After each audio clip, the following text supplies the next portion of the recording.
예, 안녕하십니까. 경주포커스 김종덕 기자입니다. 3월 13일 경주포커스 뉴스브리핑 라이브 시작을 합니다. 먼저 오늘 메인 뉴스부터 우리 경주포커스 홈페이지부터 한번 보시겠습니다. 이게 지금 경주포커스 홈페이지 초기 화면 모습입니다. 이 톱뉴스 보이시죠? 톱뉴스 올려놓은 것은 아파트 승인은 제한하고 전원주택단지는 확대하겠다. 이게 이제 경주시 주택정책으로 나왔는데요. 이 뉴스를 톱뉴스로 전해드리겠습니다.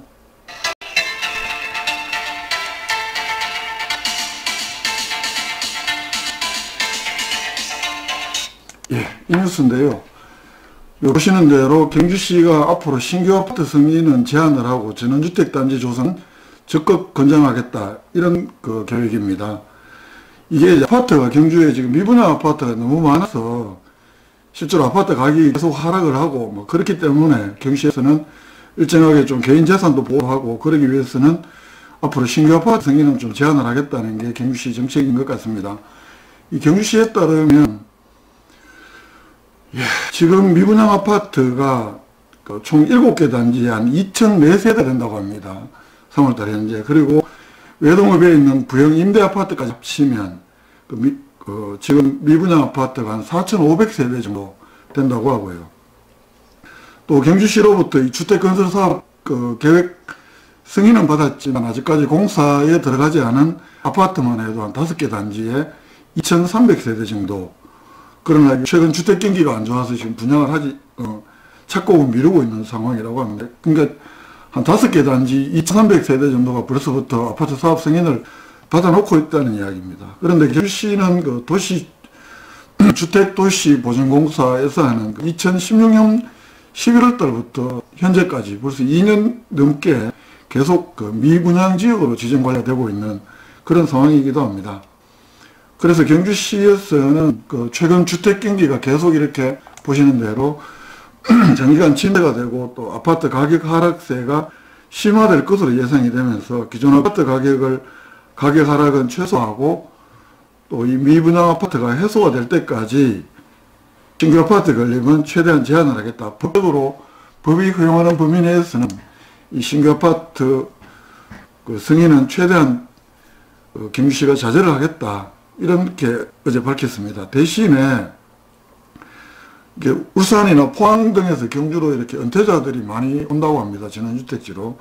그래서 이 전원주택단지 조성은 적극 권장도 하고 그래서 인구 유입도 보탬이 되고 이렇게 정책을 펴기로 했다고 합니다. 그리고 이 노후 아파트 환경 개선을 위해서 이제 한 10년 이상 그리고 20세대 이상 아파트의 경우에는 신청을 하면 또 여기서 채택이 되는 아파트의 경우에는 아파트 공용시설, 아파트 내 도로나 주차장, 가로등 이런 시설들을 경주시가 예산 지원을 해주고 있는데요. 올해도 청호아파트 등 한 21개 아파트에 10억 정도 들여서 이 공용시설 보수 작업을 펼친다고 하는데 경주시에서는 이 보수 지원 대상 사업도 확대도 하고 지원 금액도 앞으로 좀 늘릴 수 있도록 공동주택 관리 조례도 현재 개정을 검토 중이라고 합니다. 오늘 보다 나갔더니 페이스북에서는 일부 독자들 중에서는 이런 이야기를 하시는 분들도 있더라고요. 개별 아파트에 매월 장기수산 충당금을 내는데 세대마다 다 납입을 하고 있는데 이걸 경주시가 세금으로 해주나요? 오래된 아파트일수록 장기수선 충당금은 훨씬 더 많을 텐데 이걸 왜 세금으로 굳이 해줄 필요가 없냐? 이런 지적도 있었고, 그러나 이게 또 부족분에 대해서 아마 경주시가 지원을 하는 걸로 그렇게 알고 있습니다. 그리고 또 한 분은 아파트 지을 때는 언제 이제 와서 무슨 규제를 하냐? 참 빨리도 한다. 냉소적인 댓글도 있었고요. 또 한 분은 전임 시장 시절에 경주 지역이 수용할 수 있는 수요를 훨씬 넘어서 계속 신규 승인은 위험하다. 이런 신호가 있었음에도 불구하고 그런 여론은 고려하지 않고 이렇게 아주 포항보다도 더 높은 분양가로, 그러니까 고분양가로 계속 승인을 해주고 그랬기 때문에 현재 와서 과잉이 된 거 아니냐, 공급 과잉이 생긴 건 아니냐 이런 얘기를 합니다. 그리고 이분은 기존 아파트 가격 하락을 우려해서 신규 승인을 막는 것은 옳지 않다. 의견을 받겠습니다. 차 안 팔린다고 해서 새로 진입하는 자동차 사업을 막아서 기존 자동차 업체를 보호해주고 뭐 소비세 등 국가세금으로 이렇게 깎아주면 결국은 국가재정만 열악해지는 것 아니냐. 이거 어차피 시장 원리에 맡겨놓으면 뭐 이 사람들이 사업성이 없다면 아파트를 짓지 않을 테고 또 떠서 아파트 가격이 내려가면 집 없는 서민들 입장에서는 좋은 것 아니냐, 뭐 이런 의견입니다.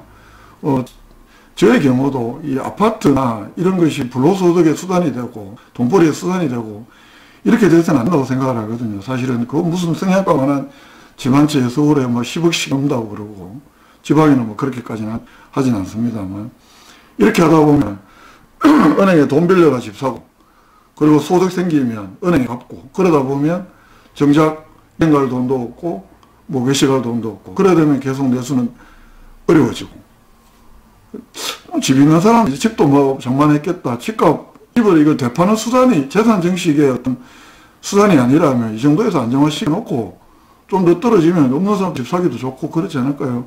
개인적으로 그렇게 생각을 합니다. 예. 다음 뉴스 한번 보시겠습니다. 예. 아까 이게 가장 큰 뉴스로 제가 보도를 해드렸고요. 경주농업기술센터 올해 국비 5억 6억 그래서 내년까지 11억 원 정도를 들여서 농산물 안전성 분석실을 설치한다고 합니다. 농산물에 유해한 성분이 있는지를 검사해준다. 뭐 이런 시설을 설치를 한다는 건데요. 7월달부터 시범 운영을 하고 2021년부터는 정상 운영을 하는데 이 잔류농약 한 320가지 정도의 성분을 분석할 수 있는 그런 시설을 설치하라고 합니다. 네, 그리고 세 번째 뉴스 한번 보겠습니다. 네, 경주시립7경 도서관이 양강에 있는 거죠. 상반기 독서문화 프로그램 개설을 한다고 합니다. 4월달, 5월달 두 달간 운영을 하는데요. 유아나 초등학생을 위한 프로그램도 있고 또 결혼 이주 여성을 대상으로 하는 수작 의뢰기도 있고 뭐 동료를 배워보는 이런 프로그램도 있다고 합니다. 수강료는 무료라고 하고요. 19일부터 30일까지 시립도서관 홈페이지에서 접수를 한다고 합니다. 안강 쪽에 계신 분들 칠평도서관 상반기 좋은 독서문화 프로그램이 있으니까 많이 신청해서 이용하시면 좋겠다 싶습니다. 오늘 그리고 또 농업기술센터에서 그 농사가 짓는 13개 읍면동 대상으로 20일까지 현지 출장을 가서 이름도 생소하던데요. 갈색 날개미 미충, 뭐 꽃매미, 벼목 노린재 등 돌발해충 발생 정도 현황을 조사한다고 합니다. 20일까지 농업기술센터 직원들이 나가서 한다고 하네요. 그리고 오늘 이런 소식이 있었습니다. 지금 축구종합센터 지난달 27일 날 24개 신청한 도시 중에서 12개 도시로 1차 경주시를 포함해서 1차 통과된 도시가 12개 도시로 결정이 됐고 그 12개 도시를 대상으로 내일 모레 18일 날 프레젠테이션 우리 시에서는 이렇게 지원하겠다 를 축구협회에서 하고 거기서 또한 6곳을 준다고 합니다. 2차 컷오프를 하는데요. 이거 지금 뭐 울산대로 뭐 각 도시들 지금 말 그대로 유치 경쟁이 뜨겁게 전개가 되고 있는데 오늘은 경주시 의원들이 국회를 방문했습니다. 여기 보시면 뭐 한영태 의원도 보이고 자유한국당 이말 의원도 보이고 자유한국당 이동엽 의원 또 더불어민주당 김태현 의원, 서순자 의원, 김상도 의원, 여기 이영석 부시장도 보이고요. 이분은 경주시 체육진흥과장, 오영신 과장이고 이분은 경주 출신인데 국회에 가 계신 우리 한공식이라는 분, 국회 사무처에 이분이 뒤통수가 보이는 분이 농구선수 출신이죠. 김영주 더불어민주당 국회의원입니다. 영등포갑에서 3선을 하는 의원인데요. 문재인 대통령 1기 때 고용노동부 장관도 하셨고 지금 문화관광체육위원회에 소속이 되어 있는데 아무래도 좀 여당 내에서 힘이 있는 의원이니까 이 대한민국 축구종합센터 경주에 유치될 수 있도록 좀 힘을 써주십시오 이런 부탁을 갔다고 합니다. 이게 보기가 좋은 게 경주를 위한 일에 뭐 자유한국당이 어디 있으며 더불어민주당이 또 있겠습니까? 더불어민주당 의원들하고 자유한국당 의원들이 이렇게 같이 갔다는 데 대해서는 뭐 큰 의미가 있는 방문이 아니냐. 그리고 뭐 실제로 김영주 국회의원이 이 처정 과정에 뭐 얼마만큼 영향력을 행사할지는 모르겠습니다만 어떻든 도움이 될 만한 분들이 있다면 이렇게 여야 소속 정당을 가리지 않고 이렇게 우리 경주의 덕장점들을 설명을 하고 또 대한민국 축구종합센터가 경주에 올 수 있도록 이렇게 좀 도와달라 이렇게 부탁하는 것은 얼마든지 할 수 있는 일이라고 생각하고 또 그렇게 도움을 요청하는 것 정말 떠나서 의미 있는 일이라고 생각을 합니다. 경주의 장점을 설명을 했고 그랬더니 김영주 의원은 이 문화재 보호나 고도전에 따른 시민들의 재산권 침해를 보상하는 차원에라도 경주 치르는 게 맞다 이런 취지의 말을 한 것으로 이렇게 전해지고 있는데요. 또 이걸 경주시에서는 이번에 프레젠테이션하고 할 때도 좀 유효한 전략으로다 이런 충고도 했다고 합니다. 김영주 의원이요.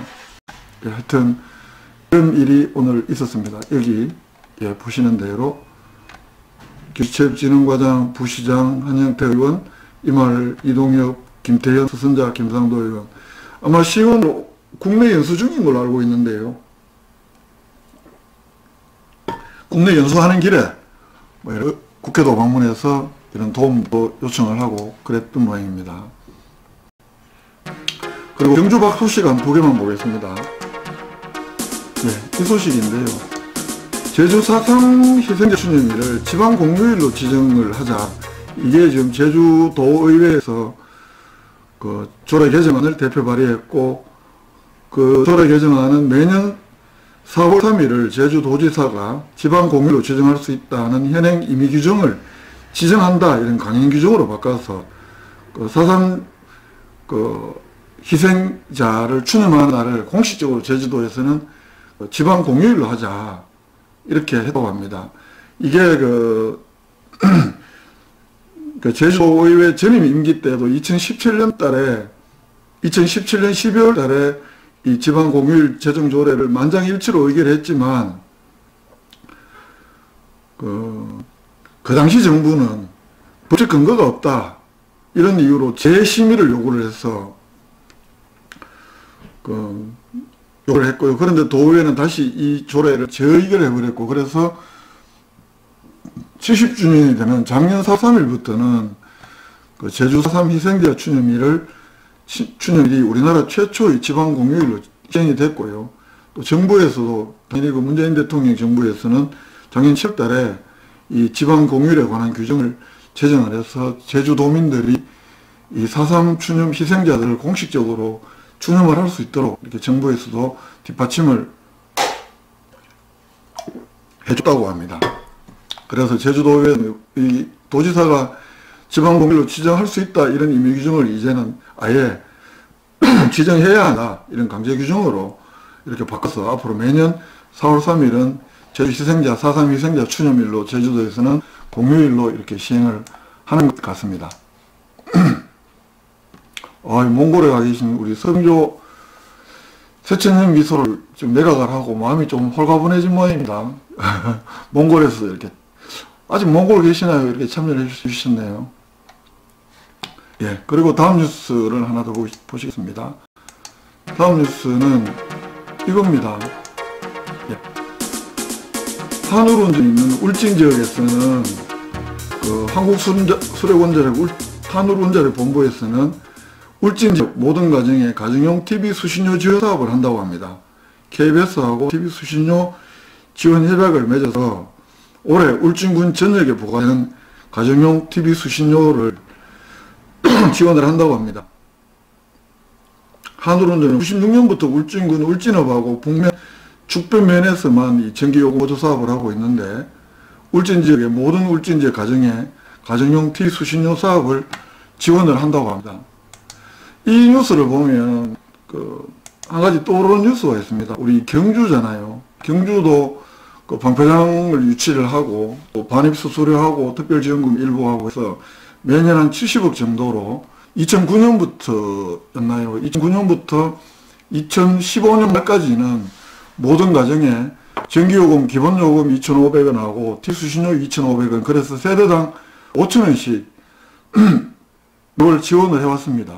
그러다가 2016년 말이죠. 그때부터 2017년부터는 시행을 하지 않겠다라면서 조양시 시장이 그 반입수수료도 없고 뭐 이렇다는 이유로 그걸 중단을 해버렸는데, 저 같은 경우에는 그 5천원도 꽤 크더라고요. 적은 돈이 아니라. 사실 처음에 섞여올 때는 그 경주시에서 지원해 주니까 몰랐는데, 그 5천원 그걸 지원을 딱 끊어버리니까 그때부터 확실히 우리가 내야 되는 요금이 5천원이 불어나니까요. 뭐 그때 의회에서는 이 5천원이 무슨 가정에 도움이 되겠냐 뭐 이런 점도 있었고, 이 밑빠진 독이 물붓기 아니냐 뭐 이런 반대 의견도 있었지만, 또 한편에서는 아니 방패장을 유치를 하고 경주 사람들이 3천원을 더 놨더니 뭐 도로 만든다, 물론 도로 때문에 사통팔달 소통이 잘 되는 것도 있고 이래저래 뭐 유용하게 많이 썼습니다만, 일반 가정에 나피부로 느낄 수 있는 지원이 과연 뭐가 있냐. 그렇다고 해서 뭐 경주 초중고 학생들에게 무상급식을 전면적으로 시행했던 건 아니고, 그러면서 사실은 반대 여론이 많았는데요. 어쨌든 경주시에서는 저소득층에 한해서 이제 그 전기요금 기본요금하고 TV 수신료를 지원을 하고 있습니다. 그때 당시에 제가 막 붕괴를 하면서 썼던 기사가 있습니다. 그걸 한번 보여드릴까 합니다. 이 기사입니다. 이게 2010년 11월 달에 쓴 기사네요.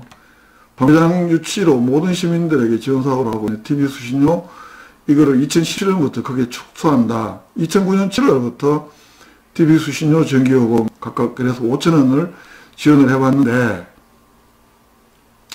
그때만 해도 경주시에서는 2009년 1월 달에 결정할 때만 해도 방패장 운영기간 동안 지원한다.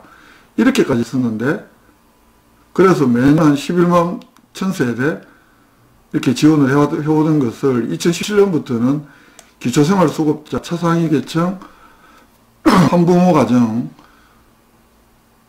이렇게 장애인, 이렇게 저소득층 전기요금 지원으로 축소를 해버렸습니다. 예. 그래서 행정기관이 시민들에게 한 약속인데, 그걸 이렇게 그냥 상처력은 어디다 써버리고 돈 없다는 이유로 이렇게 깎아버려서, 오늘 울진군의 그런 뉴스를 보면서 이 생각이 나더라고요. 그래서 한번 경박 소식으로 전해드렸습니다. 그리고 지금 이렇게 한번 보시는 대로요. 이렇게 한번 보시는 대로. 이 포트 다음에 들어가서 나경원 의원의 발언을 보니까 이 숫자를 뭐 헤아릴 수가 없이 많습니다. 80페이지까지 나경원 의원 발언으로 계속 검색이 되던데요. 어제 나경원 의원이 국회 교단체 대표 국회 연설을 하면서 북한에 대한 밑도 끝도 없는 옹호와 대변, 이제는 부끄럽습니다. 더 이상 대한민국 대통령이 김정은 수석 대변인이라는 낯뜨거운 이야기를 듣지 않도록 해주십시오. 사실은 대통령을 김정은 국무위원장의 수석 대변인으로 이렇게 격하를 시켜버린 겁니다. 그랬더니 이건 뭐 남북 화해를 바라는 모든 국민들에 대한 모독이다. 너는 그럼 맨날 일본 천황 생일단체에 갔으니까 너는 아베 수석 대변인이냐, 이런 거친 비판도 나오고 하는데요. 저는 뭐 이런 말들 할 수 있다고 생각을 합니다. 뭐 생각은 저니까요. 그런데 본인이 했던 말도 불과 몇 년 전에 본인이 했던 기사가 있더라고요. 그거 한번 제가 보여드리려고 이 말씀을 드립니다. 본인이 불과 몇 년 전에 2015년 중앙일보 기고한 글에 보면, 예측 불가능한 지금의 북한 정권이 발걸음을 맞추기에 까다로운 상대인 것은 사실이지만, 그럴수록 우리가 먼저 적극적으로 북한의 마음을 열어야 한다. 그리고 우리가 북한에 주고 싶은 게 아니라 북한의 입장에서 필요한 것을 해줘야 한다. 잘 주는 것, 그리고 이를 통해서 조금의 변화라도 만들어 나가는 것, 그런 점진적 변화가 통일로 가는 작지만 큰 행보가 될 것이다. 이건 문재인 대통령의 말이 아닙니다. 나경원 의원이 본인 스스로가 중앙일보에 기고한 글입니다. 그 글 한번 보시겠습니까? 이런 글입니다. 평화 오디세이 릴레이기고 북한도 대동강의 기적을 이루도록 지원을 하자. 국회 외교통일위원회 이 두만공조에 가서 이렇게 보면서, 아까 방금 제가 해드린 이 기사를 제가 안 보여드렸네요. 의원이 본인이 중앙일보 기고를 통해서 방금 제가 해드린 말씀은 본인이 한 이야기입니다. 그래서 딴지일보에서는 5년 전에 이런 말 했던 나경원 대표, 나경원 씨를 찾습니다. 집 나간 나경원 씨를 찾습니다. 이런 걸 오늘 페이스북에 올리고 했던데요. 그래서 오늘의 말로 한번 소개를 해드렸습니다. 뭐 이렇게 남북 호를 추구를 하고 북미 간의 대화를 적극적으로 추선하고 이런 정치적 반대자로서 얼마든지 딴지도 걸 수 있고 반대를 할 수는 있다고 생각하지만 불과 3년 전에 본인이 북한의 입맛에 맞춰서 북한에 우리가 주고 싶어 주는 게 아니라 북한의 입장에서 필요한 것을 줘야 된다 라고까지 썼던 본인은 그러면 그때 당시에는 김정은 대변인 했었나요? 아니잖아요. 그렇게 이야기할 수 있는 거라고요.